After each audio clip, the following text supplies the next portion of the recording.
आज अपन अपना नया पेपर का सॉल्यूशन डिस्कस करेंगे। हमारा टेस्ट फॉर्म नंबर है 024846।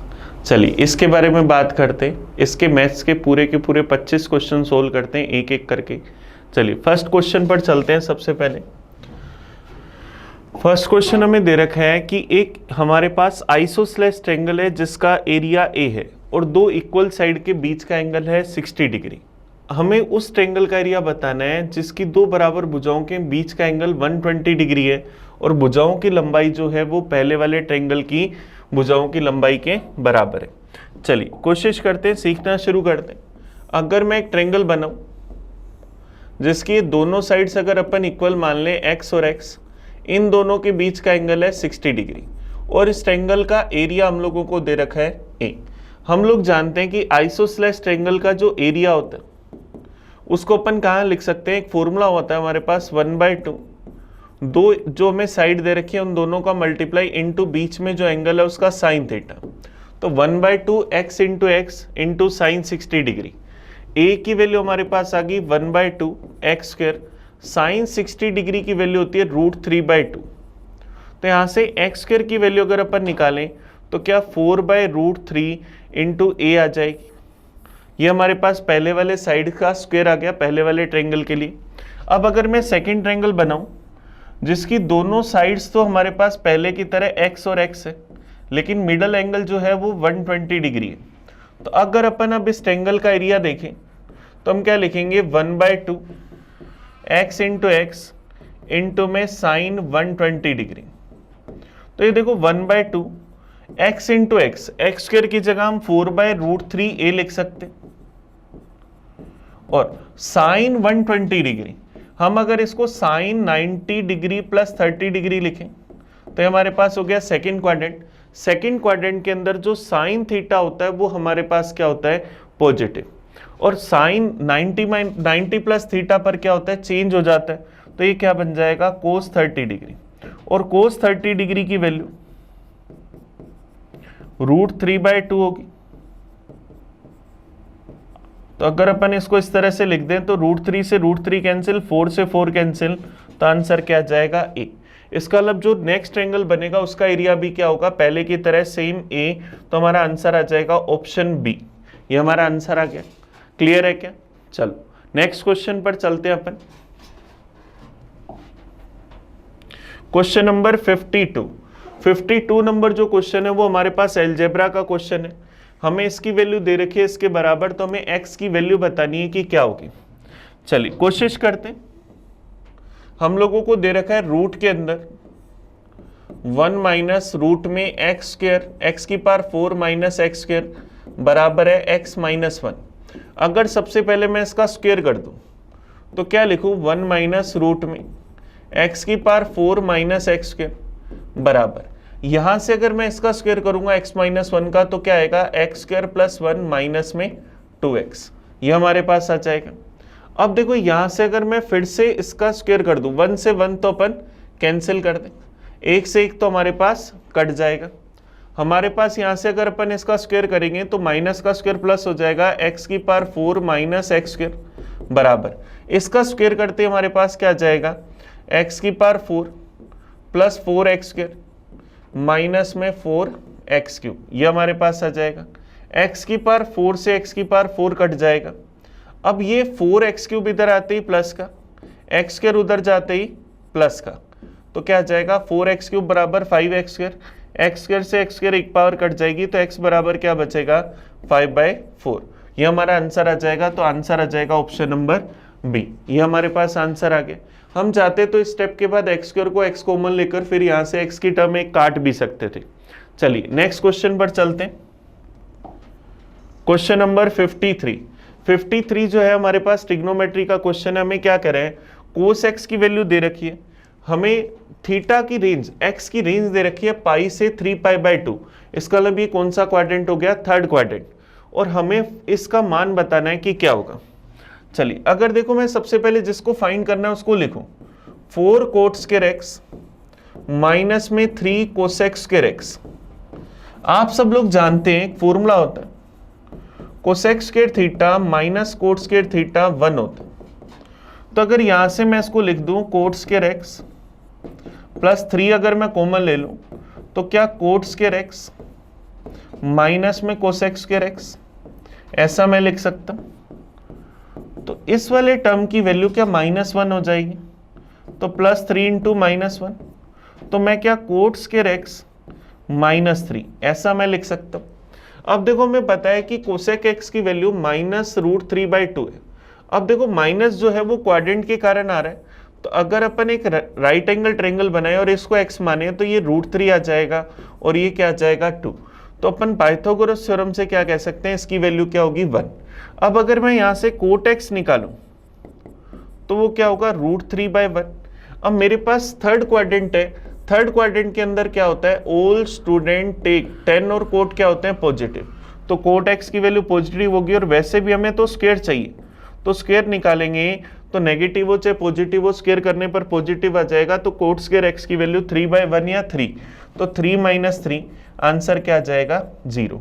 तो इसका आंसर हमारे पास क्या आ गया बी। चलिए नेक्स्ट क्वेश्चन पर चलते हैं।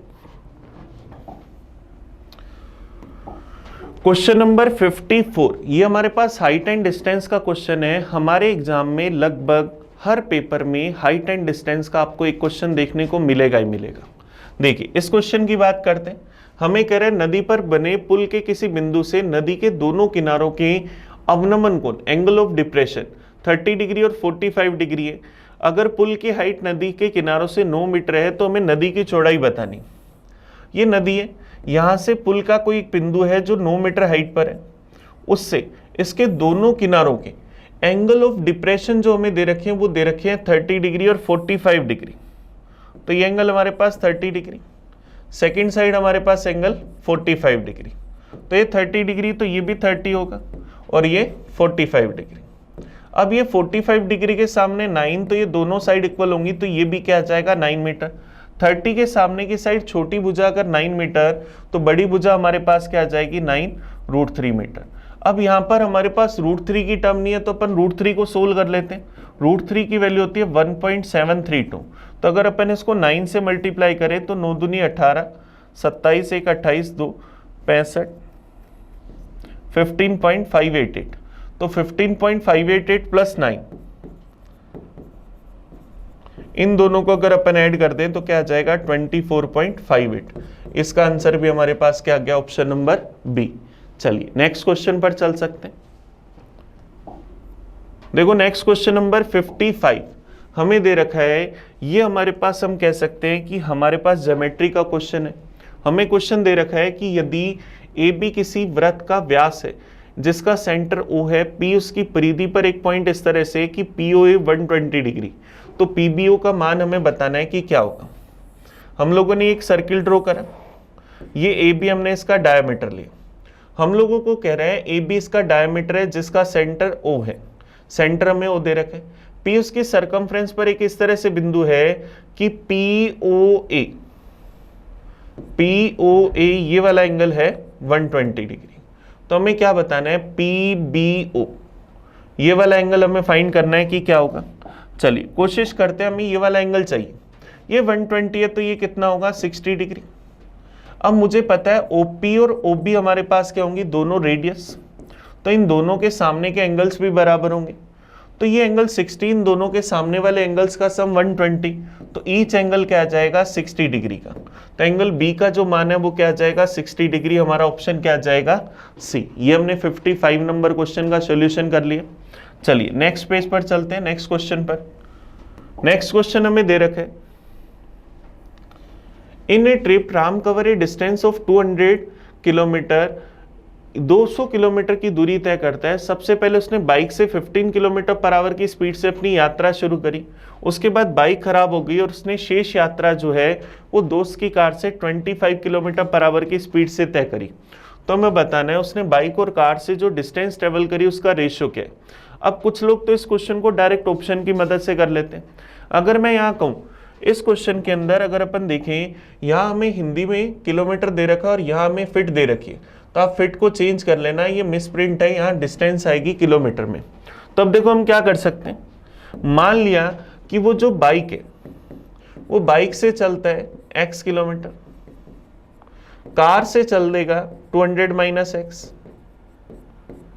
अब हमें पता है डिस्टेंस अपॉन स्पीड क्या टाइम होती, तो बाइक से x किलोमीटर की डिस्टेंस ट्रेवल करी किस स्पीड से 15 से, 200 माइनस एक्स की डिस्टेंस ट्रेवल करी कार से किस स्पीड से 25 से, और टोटल टाइम उसे कितना लग गया 10 घंटे। यहां से अगर अपन इसका एलसीएम ले ले तो एलसीएम आ जाएगा 75। हम ऊपर क्या लिख देंगे 5x प्लस 3 से यहाँ मल्टीप्लाई कर देंगे तो 600 माइनस 3x बराबर हमारे पास क्या आ जाएगा 10। ये ऊपर चला जाएगा 2x प्लस 600 बराबर 750। तो यहां से 2x की वैल्यू 150 तो x की वैल्यू 75, x की वैल्यू 75। इसका मतलब अगर बाइक से 75 चला तो कार से चलेगा 125, तो इसका रेशो क्या है 3:5। तो हमारा आंसर क्या आ जाएगा ऑप्शन ए। ये हमारे पास इस क्वेश्चन का आंसर आ जाएगा। चलिए नेक्स्ट क्वेश्चन पर चलते हैं, क्वेश्चन नंबर 57। ये हमारे पास रेशो प्रपोर्शन का क्वेश्चन है। कह रहे हैं कि मान लीजिए x इन दोनों का जो है वो मीन प्रपोर्शनल है और y जो है इनका थर्ड प्रपोर्शनल है, तो हमें 3x/2y बताना है। तो देखो x मीन प्रपोर्शनल है तो x की वैल्यू हमारे पास क्या होगी, रूट में 25.6 इंटू में 32.4। यहाँ दोनों जगह से अगर मैं पॉइंट हटाऊं तो अपॉन में 100 आ जाएगा। 256 जो होता है वो हमारे पास 16 का स्क्वायर, 324 18 का स्क्वायर, और 10 को जब मैं रूट से बाहर लाऊंगा 100 को तो वो 10 बन जाएगा। तो यहाँ से अगर अपन 16 इंटू 18 करेंगे तो ये 288 बन जाएगा। 288 अपॉन 10 28.8। ये हमारे पास x की वैल्यू आई। y इनका थर्ड प्रपोर्शनल है, y क्या होगा b² अपॉन ए, थर्ड प्रपोर्शनल की वैल्यू। तो हम यहाँ पर क्या लिख सकते हैं 48 इंटू 48 अपॉन में 32। अब 16 से क्या 2 बार, ये क्या 3 बार, 2 से क्या 24 बार, तो ये क्या आ जाएगा 72। तो हमारे पास x और y दोनों के मान आ गए, हमें चाहिए 3x रेशियो में 2y। तो देखो 3x 28.8, 2y, y की वैल्यू 72। यहां से अगर पॉइंट हटा दूं तो 10 बटा में आ जाएगा। 72 इंटू 2 144, 144 से गया 2 टाइम, 2 से गया 5 टाइम, तो 3/5/1। यहां हम क्या लिख सकते हैं 3/5। ये हमारा आंसर आ जाएगा ऑप्शन नंबर बी। तो इस क्वेश्चन का हमारा आंसर आया ऑप्शन नंबर बी। चलिए नेक्स्ट क्वेश्चन पर चलते हैं। ये प्रोपोर्शनल का क्वेश्चन था, बड़ा इजी क्वेश्चन होता है, ये बड़े फ्री के नंबर टाइप में आप कह सकते हो। चलिए नेक्स्ट क्वेश्चन पर चलते हैं, क्वेश्चन नंबर 58। हमें कह रहे हैं ए किसी काम को 11 से 1/2 डेज में कर सकता है, बी ए से 25% मोर एफिशिएंट है, और सी बी से 50%, सी बी की तुलना में 50% कार्यकुशल है, 50% एफिशिएंट है। तो हमें बताना है तीनों साथ मिलकर इस काम को कितने समय में करेंगे। अब हमें पता है ए बी सी, इनके एफिशिएंसी की बात करें, अगर मैं ए की एफिशिएंसी 100 मान लूँ, है ना, अब वो 100 माना तो बी ए से 25% एक्स्ट्रा एफिशिएंट है, तो इसका मतलब बी की एफिशिएंसी 125, और सी सिर्फ बी का 50% एफिशिएंट है, तो 125/2। तो यहां से अगर अपन इनका रेशियो निकालना चाहे, अपॉन वाला 2 हटाने के लिए सबको अगर अपन 2 से मल्टीप्लाई कर दें तो मेरे पास यहां से क्या आ जाएगा 200, 250 और 125। 25 से काट दें तो इनका रेशियो आ जाएगा 8:10:5। हमारे पास ए बी सी तीनों का रेशियो आ गया। अब देखो ए बी सी तीनों का रेशियो आ गया तो बस ये क्वेश्चन बड़ा इजी है। ए काम को करता है 23/2 डेज में, मुझे बताना है तीनों मिलकर उस काम को कितने समय में करेंगे। तो देखो तीनों की टोटल एफिशिएंसी हमारे पास 23, टोटल वर्क क्या आ जाएगा टाइम इंटू एफिशिएंसी 23/2 इंटू 8। तो यहाँ से तीनों का टाइम टोटल वर्क हमारे पास ये है, तीनों की एफिशिएंसी 23 है, 23 से 23 कैंसिल, 8/2 क्या आ जाएगा 4 डेज। तो ये इस काम को कितने दिन में कर लेंगे 4 दिन में। तो ये हमारा आंसर आ गया ऑप्शन नंबर बी। ये हमारे पास टाइम एंड वर्क का क्वेश्चन है, बड़ा इजी सा क्वेश्चन है। चलिए नेक्स्ट क्वेश्चन पर चलिए अपन लोग। किसी को कहीं भी कोई डाउट हो, कोई कंफ्यूजन हो तो आप बोलना, आपको मैं उसका सोल्यूशन दोबारा से प्रोवाइड करवाऊंगा। कहीं कोई दिक्कत आ रही हो तो मैं उसको सोल्व करने की कोशिश करूंगा। चलिए नेक्स्ट क्वेश्चन पर चलते हैं, 59 नंबर क्वेश्चन। ये हम लोगों को क्वेश्चन दे रखा है जो है वो टाइम एंड डिस्टेंस का। कह रहे हैं कि if you travel 39 kilometre at the speed of 26 kilometre per hour, another 39 kilometer at the speed of 39 kilometer per hour, again 39 kilometer at the speed of 52 kilometer per hour, what is the your average speed for entire journey? देखो average speed की अगर बात करें तो average speed जो होती है वो होती है total distance upon total time, total distance upon total time. तो देखिए यहां अगर अपन बात करें, आप लोगों ने अगर एक छोटी सी बात पर ध्यान दिया हो, हर बार जो ये डिस्टेंस ट्रेवल कर रहा है वो हमें 39 किलोमीटर दे रखी है, हर बार हमें जो डिस्टेंस दे रखी है वो 39 किलोमीटर दे रखी है, इसका मतलब डिस्टेंस सेम है। तो हम अपने अकॉर्डिंग डिस्टेंस की कोई भी वैल्यू अज्यूम कर सकते हैं जो हमारी कैलकुलेशन को बड़ी इजी बनाए। देखो इसकी 3 अलग अलग स्पीड हमें दे रखी है, एक बार इसकी स्पीड है 26, सेकेंड टाइम हम लोगों को इसकी स्पीड दे रखी है 39 और थर्ड टाइम हमें स्पीड दे रखी है 52 किलोमीटर पर आवर। ये सब 13 के मल्टीपल में, पहली वैल्यू 13 की 2 टाइम है, दूसरी वैल्यू 13 की 3 टाइम और तीसरी वैल्यू 13 की 4 टाइम। तो अगर मैं टोटल डिस्टेंस, हर बार ट्रेवल करी गई डिस्टेंस 13 इंटू 12 मान लो, इन वैल्यूज का एलसीएम लिया मैंने 13 इंटू 12, तो हर बार हम 13 इंटू 12 किलोमीटर चल रहे, तो हमारी टोटल डिस्टेंस तो क्या आ जाएगी 13 इंटू 12 का 3 टाइम्स। अब अगर टाइम की बात करें तो यहाँ पर 26 से अगर अपन चलेंगे इतनी डिस्टेंस तो हमें 6 आवर्स लगेंगे, 39 की स्पीड से चलेंगे तो 4 आवर्स लगेंगे और 52 किलोमीटर पर आवर की स्पीड से चलेंगे तो 3 आवर्स लगेंगे, तो टोटल टाइम आ जाएगा 13 आवर। तो एवरेज स्पीड होती है total distance upon total time. तो अगर एवरेज स्पीड निकालें, टोटल डिस्टेंस है 13 इंटू 12 इंटू 3, टोटल टाइम है 13 आवर्स, तो 13 से 13 कैंसिल हो जाएगा, 12 इंटू 3 36, तो आंसर क्या आ जाएगा ए 36 किलोमीटर पर आवर, ये हमारा आंसर आ जाएगा। कई लोग इसमें क्या करते हैं, फॉर्मूला लगाते हैं, 3 अगर हमें स्पीड दे रखी है S1 S2 S3 और अगर डिस्टेंस कांस्टेंट है तो फॉर्मूला लगा लेते हैं 3 S1 S2 S3 अपॉन में S1 S2 plus S2 S3 plus S3 S1, आप उससे भी इसका आंसर निकाल सकते हैं। चलिए नेक्स्ट क्वेश्चन पर चलते हैं, क्वेश्चन नंबर 60।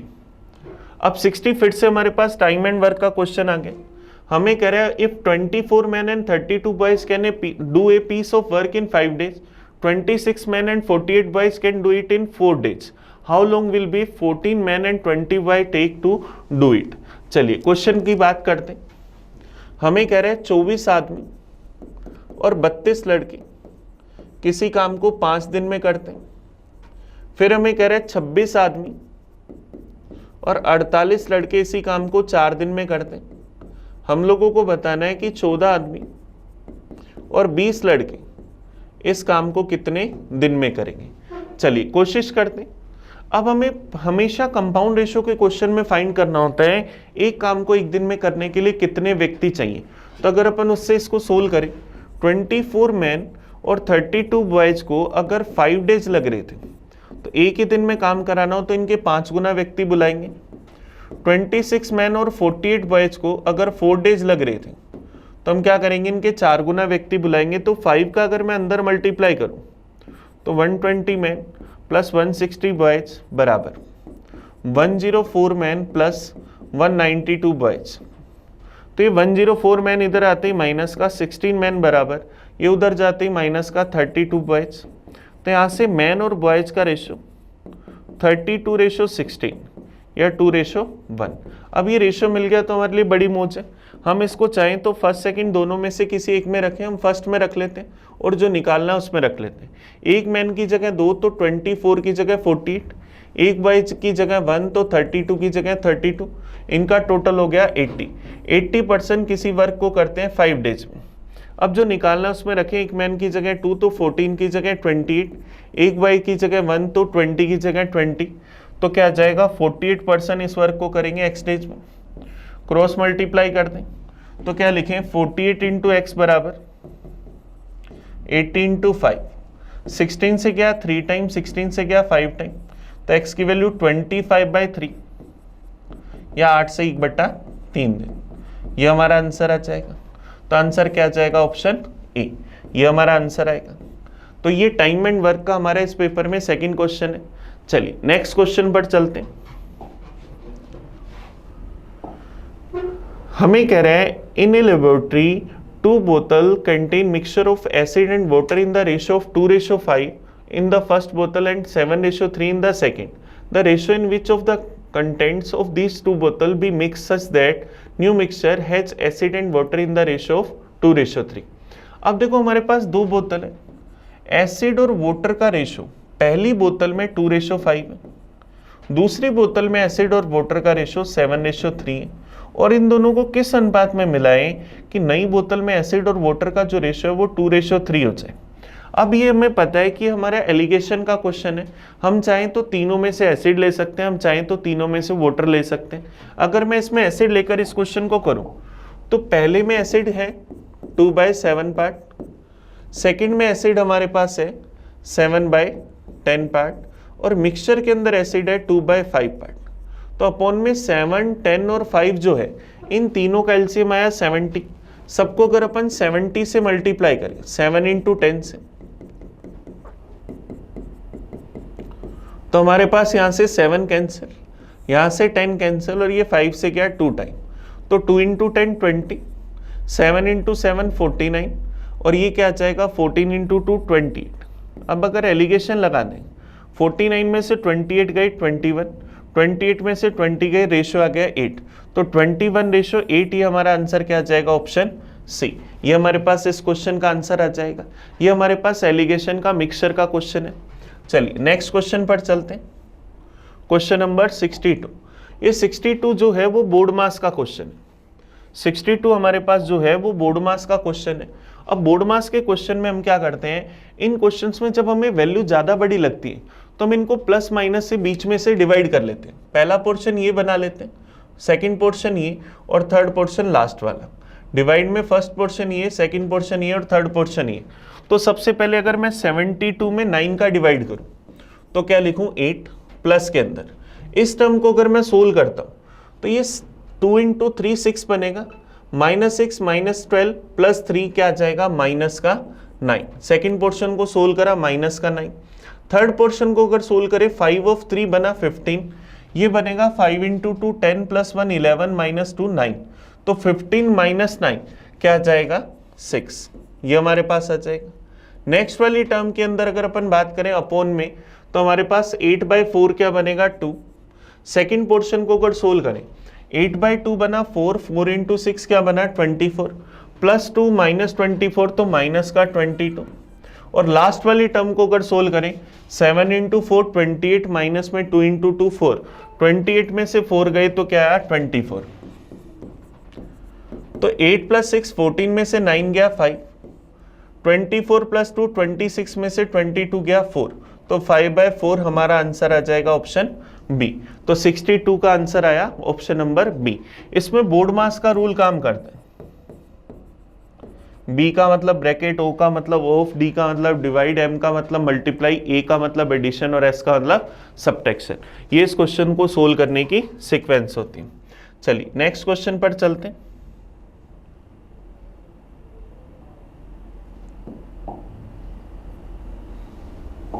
Question number 63। हमें यहां पर कह रहा है कि the cost price of 2 article A and B are in the ratio 4:5। दो वस्तुओं के क्रय मूल्य का अनुपात 4:5 है। While selling these articles, the shopkeeper gained 10% on article A and 20% profit on article B. A पर उसे 10% का लाभ होता है और B पर 20% का।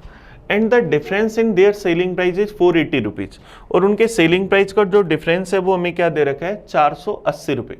तो हमें find 30% of total cost price of both the articles. चलिए कोशिश करते हैं। अब देखो इस क्वेश्चन को मैं यहाँ लिखने की कोशिश करता हूँ। दो आर्टिकल ए और बी हैं, इनके कॉस्ट प्राइस हैं 4:5 में। तो इसको अगर मैं 400x मान लो और दूसरे को 500x, पहले पर प्रॉफिट हुआ में 10% का और दूसरे पर प्रॉफिट हुआ में 20% का। तो 400x का 10% 40x, 500x का 20% 100x। तो पहले का सेलिंग प्राइस आया 440x, दूसरे का सेलिंग प्राइस आया 600x। दोनों के बीच में डिफरेंस 160x का, हम कह रहे हैं 160x का, और वो क्या कह रहा है कितने रुपीज का, 480 रुपीज का। तो x की वैल्यू क्या आ गई, 3 रुपीज। x की वैल्यू 3 रुपीज आ गई। दोनों का टोटल कॉस्ट प्राइस है 900x। अब x की वैल्यू 3, तो 900 इंटू 3 क्या है, 2700। ये दोनों का टोटल कॉस्ट प्राइस आया। मुझे इसका चाहिए 30%, तो 2700 का अगर 30% निकालें तो क्या गया, 810। तो हमारा आंसर क्या जाएगा, ऑप्शन सी। इसमें फर्स्ट सेकंड थर्ड फोर्थ लिखा हुआ है, इन सब का मतलब क्या है, ये ए है, ये बी है, ये सी है और ये डी है। तो हमारा सही आंसर क्या, ऑप्शन सी। चलिए नेक्स्ट क्वेश्चन पर चल सकते हैं अपन।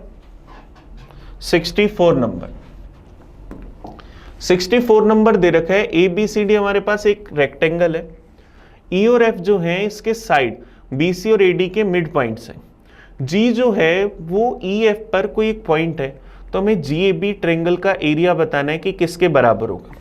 चलिए कोशिश करते हैं, अगर अपन इसका डायग्राम बनाए, ये यहां अगर अपन कोई एक रेक्टेंगल बनाए, इसको हम नाम देते हैं ए बी सी डी। हम लोगों को पता है ई और एफ बी सी और ए डी के मिड पॉइंट है। इन दोनों के मिड पॉइंट हमें ई और एफ दे रखे हैं, तो इन दोनों के मिड पॉइंट्स को अगर मैं मिला दूं, अब हमें इस पर कोई पॉइंट जी दे रखे, कहीं भी कोई एक पॉइंट जी मान लेते हैं, तो हमें क्या करना है, ए बी जी का एरिया बताना है कि क्या होगा। चलिए कोशिश करते हैं, पूरे रेक्टेंगल का एरिया अगर हम 4 एज्यूम करें, तो ये मिड पॉइंट्स ने इसको 2 बराबर पार्ट्स में डिवाइड करा होगा, ये भी 2 होगा और ये नीचे वाले पोर्शन का भी 2 होगा। अब हम लोग जानते हैं कि ये ए बी ई एफ, ये भी एक नया रेक्टेंगल बना, इस रेक्टेंगल का एरिया 2 है, इस रेक्टेंगल का एरिया अगर 2 है, हमने पढ़ा है कि किसी भी एक को बेस माना और सामने अगर कोई ट्रायंगल बनाया तो इसका एरिया पूरे रेक्टेंगल के एरिया का हाफ होता है, तो ये 2 है तो ये 1 होगा। तो पूरे का एरिया 4 था तो इसका एरिया 1 है, तो हम क्या कह पाएंगे, इसका एरिया 1/4 होगा ए बी सी डी के एरिया के। तो ये बड़ा इजी सा क्वेश्चन है। चलिए नेक्स्ट क्वेश्चन पर चल सकते हैं हम लोग। आपको कहीं भी कोई प्रॉब्लम आए तो आप बता सकते हैं। चलिए नेक्स्ट क्वेश्चन पर चलते हैं। क्वेश्चन नंबर 65, ये हमारे पास ट्रिग्नोमेट्री का क्वेश्चन है। ट्रिग्नोमेट्री का क्वेश्चन हम पहले भी सोल्व कर चुके हैं। हमें दे रखा है इसकी वैल्यू 4 सेक थीटा के बराबर है, तो हमें 3 cot theta plus cosec theta की वैल्यू बतानी है कि क्या होगी। अब देखिए क्वेश्चन अगर मैं लिखूं 1/1 minus sine theta plus 1/1 plus sine theta equal हम लोगों को दे रखा है 4 सेक थीटा की। तो अगर हम इसका सोल्यूशन करें, इसका अगर मैं एलसीएम ले लूं तो 1 माइनस साइन थीटा इंटू में 1 प्लस साइन थीटा, ऊपर हमारे पास आ जाएगा 1 plus sine theta plus 1 minus sine theta. तो ये साइन थीटा से साइन थीटा कट जाएगा, 1 प्लस 1 2 अपोन में बनेगा ए प्लस बी इंटू ए माइनस बी। ये हमारे पास क्या आ जाएगा, ए प्लस बी इंटू ए माइनस बी, ए स्क्र माइनस बी स्क्र। तो 1 माइनस साइन स्क्र थीटा क्या बनेगा, कोस स्क्र थीटा बराबर क्या आएगा 4 सेक थीटा। तो ये क्या आ जाएगा 2, कोस स्क्र थीटा को ऊपर ले जाऊंगा तो सेक स्क्र थीटा बराबर 4 सेक थीटा। सेक थीटा की एक पार से एक पार कट गई, 2 से गया 2 बार, तो सेक थीटा की वैल्यू 2 आई। अब अगर आपको याद है टेबल, तो थीटा बराबर क्या हुआ 60 डिग्री। थीटा हमारे पास क्या आ गया 60 डिग्री। तो थीटा अगर 60 डिग्री आ गया तो हमें वैल्यू किसकी चाहिए, 3 cot 60 degree plus cosec 60 degree की वैल्यू। अब कोट 60 डिग्री की वैल्यू होती है 1/√3। कोसेक 60 डिग्री की अगर अपन बात करें तो वैल्यू होती है 2/√3। तो ये क्या बना 3/√3 प्लस 2/√3, तो क्या आया 5/√3। अब हमें पता है हम अपोन में √3 लिखते नहीं है, तो अगर मैं इस टर्म को ऊपर नीचे √3 से मल्टीप्लाई कर दूं तो आंसर क्या आ जाएगा 5√3/3। ये हमारा आंसर आ जाएगा ऑप्शन नंबर ए। चलिए नेक्स्ट क्वेश्चन पर चल लेते हैं। 66 नंबर पर हमने इस पेपर के अभी तक 15 क्वेश्चंस कर ली, मैंने आपको उनमें सारी चीजें समझाने की कोशिश करी। चलिए नेक्स्ट क्वेश्चन पर चलते हैं। 66 नंबर, 66 नंबर जो क्वेश्चन है ये हमारे पास नंबर सिस्टम का क्वेश्चन है। हमें कह रहे हैं एक 9 डिजिट का नंबर दे रखा है जो 36 से परफेक्टली डिवाइड है। तो y की मैक्सिमम वैल्यू के लिए हमें क्या करना है, 10x² माइनस 3y² की वैल्यू बतानी है कि क्या होगी। अब देखो 36 से परफेक्टली डिवाइड है, तो 36 होता है 9 इंटू 4। इसका अलावा हमें 9 का रूल अप्लाई करना और 4 का रूल अप्लाई होता है हमेशा लास्ट के 2 डिजिट में। तो नंबर जो है 7x79251y8, इसके लास्ट के 2 डिजिट y और 8 है। हमें y की मैक्सिमम वैल्यू चाहिए, तो y की मैक्सिमम वैल्यू हम अगर अपोजिट साइड से स्टार्ट करें 9 से, तो 9 नहीं ले सकते। क्या y की जगह हम 8 रख सकते हैं? 88 4 से डिवाइड होगा, तो y की वैल्यू तो हमें क्या मिल गई? 4। सबसे पहले y की वैल्यू आ गई। अब मैं नंबर क्या लिख सकता हूं? 7x79255188। अब हमें इसे 9 से डिवाइड करना है, तो चलिए कोशिश करते हैं। 9 से डिवाइड का रूल क्या होता है? नंबर्स के सम में 9 का पूरा पूरा भाग जाना चाहिए। तो ये 9 गया, 7 और 2 9 गया, 8 और 1 9 गया। हमारे पास क्या बचा? 8 और 5 13 प्लस 7 20। अब मुझे पता है कि 9 का मल्टीपल 20 से बड़ा क्या होता है? 27। तो 20 में 7 जोड़ दूं तो x की वैल्यू क्या? 7 आ जाएगी। तो y की मान, y का जो वैल्यू है, सॉरी हमने 4 लिख दिया गलती से, y की वैल्यू क्या है? 8। ये हमने 8 निकाली थी। x की वैल्यू हमारे पास क्या है? 7। तो हमें क्या फाइंड करना है? 10x² माइनस में 3y²। तो 7 का स्क्वायर 49 को 10 से मल्टीप्लाई करा 490, 8 का स्क्वायर 64, इसका 3 टाइम करा 192। 490 में से अगर 192 गए तो क्या आया? 298। तो हमारा आंसर क्या जाएगा? ऑप्शन नंबर डी, ये हमारा आंसर आ जाएगा। चलिए चले नेक्स्ट क्वेश्चन पर। क्वेश्चन नंबर 67, ये हमारे पास एक रेशियो का क्वेश्चन है। हम लोगों को a plus b, b plus c और c प्लस ए का रेशियो दे रखा है, ए बी सी का टोटल दे रखा है, तो हमें c की वैल्यू बतानी है कि क्या होगी। तो अब देखो a प्लस बी रेशियो में b प्लस सी, रेशियो में c प्लस ए, इनकी वैल्यू 6, 7 और 8 दे रखी। अगर मैं इनको 6x, 7x और 8x मान लूँ, तो इन सब का अगर मैं सम करूँ तो मेरे पास यहाँ ऊपर 2a plus 2b plus 2c बन जाएगा, और इन सब का सम क्या बनेगा? 21x। तो a प्लस बी प्लस सी, इनका सम क्या? 21/2x बनेगा, और इसकी वैल्यू हमें क्या दे रखी है? 14। तो यहाँ से अगर अपन x निकाले, 7 से क्या 3 टाइम, ये क्या 2 टाइम, तो x की वैल्यू क्या? 4/3 आ गई।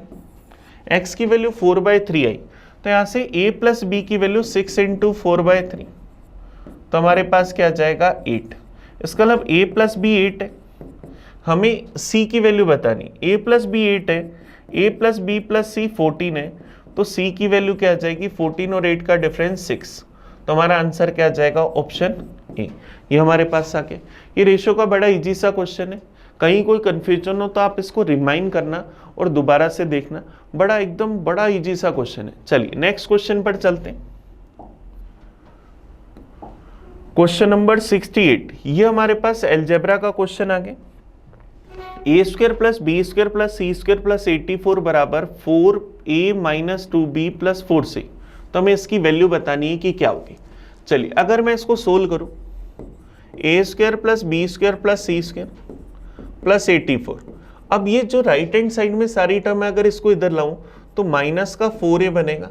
4 को अंदर मल्टीप्लाई करा, माइनस का 8 भी इधर आते, प्लस का 8 भी। 4 का अंदर मल्टीप्लाई करा, प्लस का 16c इधर आते, माइनस का 16c बराबर 0। अब अगर मैं लिखूं a² माइनस 4a, इसको परफेक्ट होल स्क्वायर बनाने के लिए हमें सिर्फ प्लस 4 चाहिए, तो 84 में से हमने 4 यहाँ लिख दिया। b² प्लस 8b, इसको होल स्क्वायर बनाने के लिए 16 चाहिए, हमने यहाँ लिख दिया। 84 में से 16 और 4 20 ले लिए, बचा 64, तो हमने लिख दिया c² माइनस 16c प्लस 64 बराबर 0। तो ये हमारे पास क्या बना? a माइनस 2 का होल स्क्वायर। नेक्स्ट टर्म क्या बनी? b प्लस 4 का होल स्क्वायर। नेक्स्ट टर्म क्या बनी? c माइनस 8 का होल स्क्वायर। और इन तीनों के होल स्क्वायर का सम क्या है? 0। ऐसा कब होता है तीनों के स्क्वायर का सम 0? जब तीनों इंडिविजुअली किसके बराबर होते हैं? 0 के। तो a की वैल्यू 2 आ गई, b की वैल्यू -4 और c की वैल्यू 8। ये हमारे पास इन सब की वैल्यू आ गई। अब हमें फाइंड क्या करना है? रूट में ab minus bc plus c।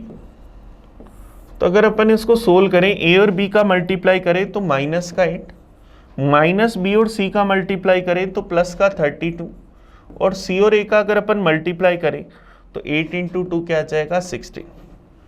तो यहाँ से मेरे पास टोटल करूँ 32 प्लस 16, 48 में से 8 गया तो रूट में क्या बचा 40, और 40 को क्या मैं 4 इंटू 10 लिखूँ तो क्या 2 रूट 10 आ जाएगा। तो हमारा आंसर क्या आ जाएगा ऑप्शन नंबर डी। तो इस क्वेश्चन का आंसर आ जाएगा ऑप्शन डी। ये हमारे पास अलजेब्रा का क्वेश्चन था। चलिए नेक्स्ट क्वेश्चन पर चल सकते हैं। क्लियर है भाई? 69 नंबर क्वेश्चन हमें कह रहा है कोई राशि है 3,90,200 रुपए की, इसको हमें 3 इक्वल इंस्टॉलमेंट में पे करना है। हमें प्रत्येक इंस्टॉलमेंट बतानी है कि कितने रुपए की होगी। यदि हमें ब्याज की रेट दे रखी है 4% और वो भी CI, और वो भी क्या है कंपाउंडेड ईयरली। चलिए कोशिश करते हैं। अब देखो रेट है 4%, टाइम है 3 ईयर, और प्रिंसिपल हमारे पास है 390,200, ये हमारे पास है। अब देखो हम लोगों को CI इंस्टॉलमेंट का एक छोटा सा फॉर्मूला आता है। अगर मैं CI इंस्टॉलमेंट की बात करूं, CI इंस्टॉलमेंट का अगर मैं आपके सामने फॉर्मूला लिखूं तो वो हमारे पास क्या होता है, P equal to X into 100/100 plus R plus X into 100/100 plus R की power 2 plus X into 100/100 plus R की पावर 3। इस तरह से हम लोग लिख सकते। टाइम 3 ईयर है इसलिए मैंने ये 3 बार लिखा। P का मतलब प्रिंसिपल है, R का मतलब रेट, और X जो है वो रिप्रेजेंट कर रहा है CI इंस्टॉलमेंट को। तो हमें X फाइंड करना है। R की वैल्यू 4 दे रखी है तो अपन यहाँ पर अगर रख दें 390,200 बराबर X इंटू ये 100/104 बनेगा। तो यहाँ से ये क्या आ जाएगा 25/26 प्लस X इंटू 25/26 का स्क्वायर प्लस X इंटू 25/26 का क्यूब। अब अगर मैं हर टर्म में से X इंटू 25/26 कॉमन ले लूँ तो ये मेरे पास क्या 1 प्लस 25/26। अब 25 का स्क्वायर 625, 26 का स्क्वायर 676, ऐसा हम लिख सकते हैं। तो अगर मैं इसमें LCM ले लूँ तो X इंटू 25/26, यहाँ LCM आ जाएगा 676, ऊपर आएगा 676 प्लस 25 को अगर मैं 26 से मल्टीप्लाई कर दूँ तो 650 प्लस आ जाएगा 625, ये हमारे पास टर्म आ जाएगी।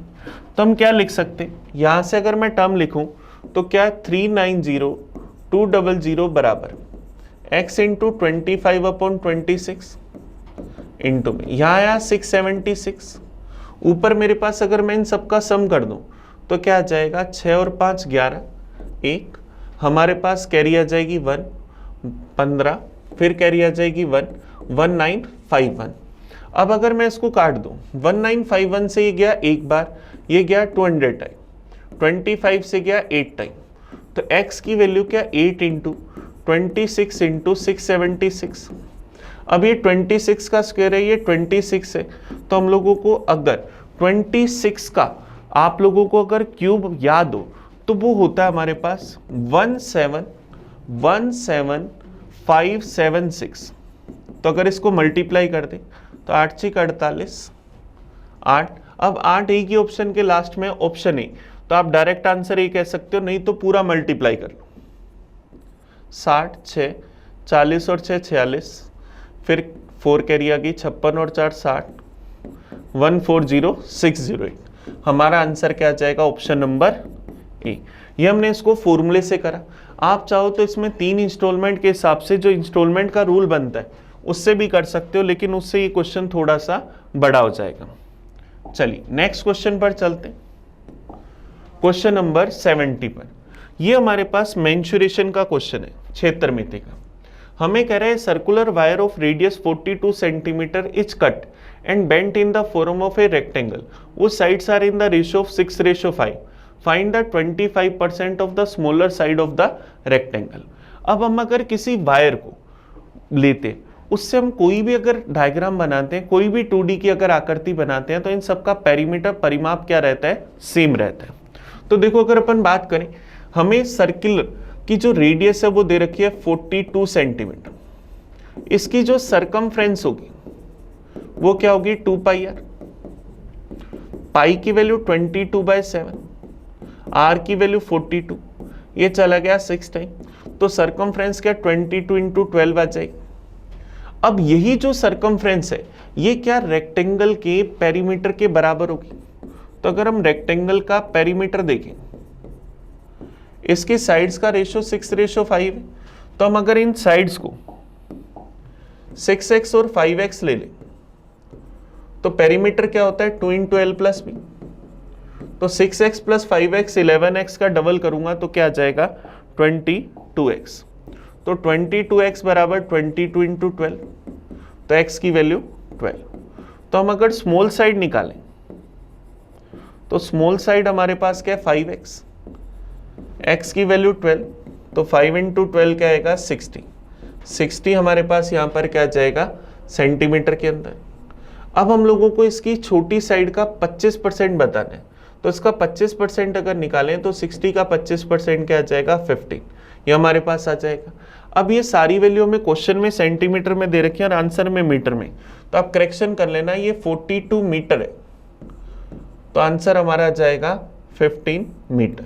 ये हमारा आंसर आ जाएगा ऑप्शन ए।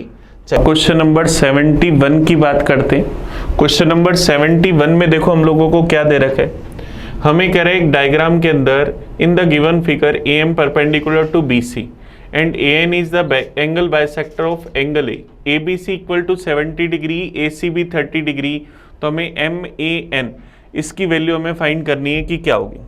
चलिए कोशिश करते हैं इस क्वेश्चन को करने की। ये एंगल हमें दे रखा है 70 डिग्री, ये एंगल हम लोगों को दे रखा है 30 डिग्री, और ये जो लाइन है AN वो इस एंगल A की बाइसेक्टर है, तो इन दोनों का टोटल हुआ 100 डिग्री। ये टोटल 100 डिग्री हुआ, तो बचा हुआ जो एंगल होगा वो हमारे पास 80 डिग्री होगा। तो एंगल बाइसेक्टर है, तो इसका मतलब ये 40 डिग्री और ये भी हमारे पास 40 डिग्री। अब देखो हम लोग जानते हैं ये 70 है, ये 90 डिग्री है, तो यहाँ जो हमारे पास एंगल आया, ये जो हमारे पास छोटा सा एंगल आया ये 20 डिग्री है क्या, ये कंप्लीट एंगल है 40 डिग्री, उसमें से ये 20 डिग्री है, तो ये वाला जो एंगल होगा वो 40 - 20, तो आंसर क्या आ जाएगा 20 डिग्री। हमारा आंसर क्या आ जाएगा ऑप्शन डी, ये हमारा आंसर आ गया। क्लियर है भाई। चलिए नेक्स्ट क्वेश्चन पर चलते हैं अपन। क्वेश्चन नंबर 72 देखो हमारे पास क्वेश्चन है अलजेब्रा का। ये क्वेश्चन देखो हमें यहाँ पर क्या कह रहा है, a + b + c 0 है, तो हमें इसकी वैल्यू बतानी है कि क्या होगी। अब देखो हम सब लोग जानते हैं a + b + c 0 है, तो अगर मैं इस क्वेश्चन की फर्स्ट टर्म को लिखूं 1/x⁻b, x⁻−c है, क्या मैं इसको 1/x⁻c लिख सकता हूं +1।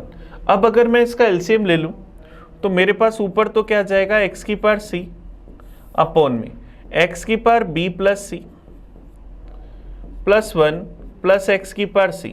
मैंने इसका एलसीएम ले लिया x⁻c का और एलसीएम वाली टर्म ऊपर चली गई। अब पहली टर्म हमारे पास ये बनी। सेकंड टर्म की अगर अपन बात करें, सेकंड टर्म में देखो मुझे अपॉन में यहाँ x⁻c यहाँ मिल रहा है, मुझे यहाँ पर 1 मिल रहा है, यहाँ भी मिल रहा है।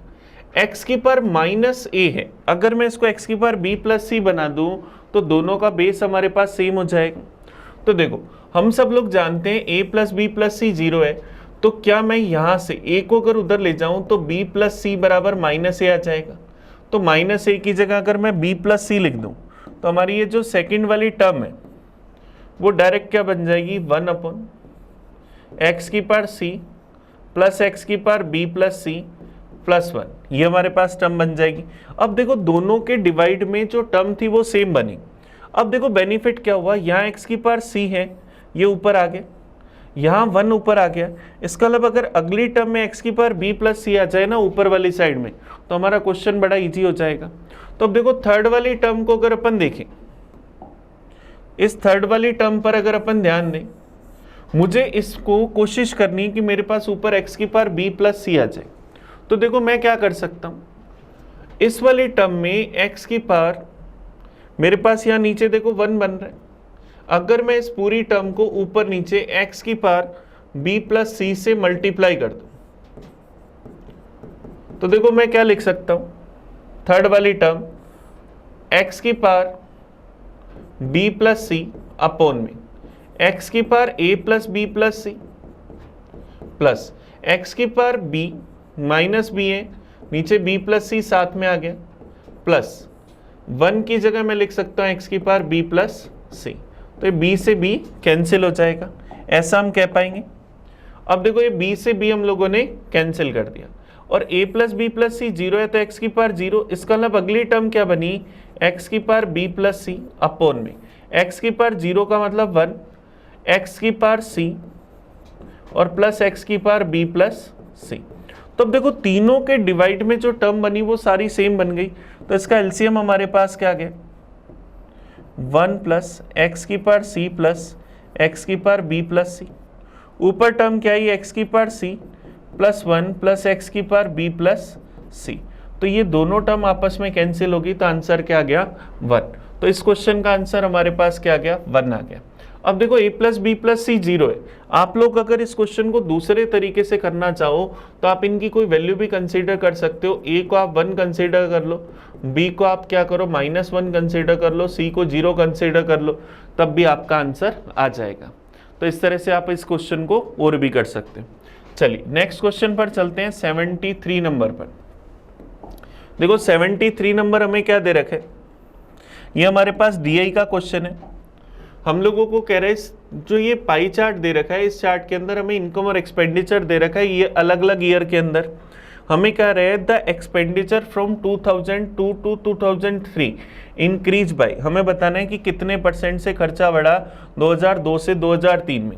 2002 में कंपनी का खर्चा 30 था, 2003 के अंदर कंपनी का खर्चा 40 हुआ, खर्चा 30 से 40 हो गया, कितना इंक्रीज हुआ 10, किससे 30 से, परसेंटेज में चाहिए इंटू करा 100% से, 1/3 की वैल्यू 33 से ही 1/3%, तो हमारा आंसर क्या आ जाएगा ऑप्शन ए, ये हमारे पास 73 का आंसर आ गया।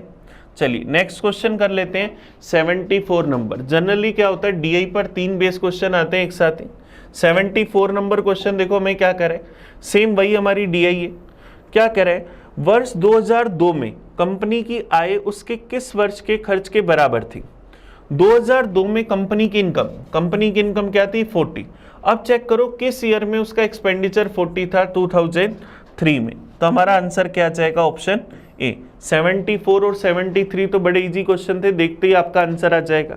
चलिए नेक्स्ट क्वेश्चन पर चलते हैं 75 पर। क्वेश्चन नंबर 75 देखो इसी DI पर बेस है, हमें बताना है the profit was maximum in the year, company का लाभ सर्वाधिक किस वर्ष में था। देखो आप सब लोग ये जानते हो कि प्रॉफिट क्या होगा, इनकम माइनस एक्सपेंडिचर, प्रॉफिट हमेशा क्या होता है इनकम माइनस एक्सपेंडिचर होता है।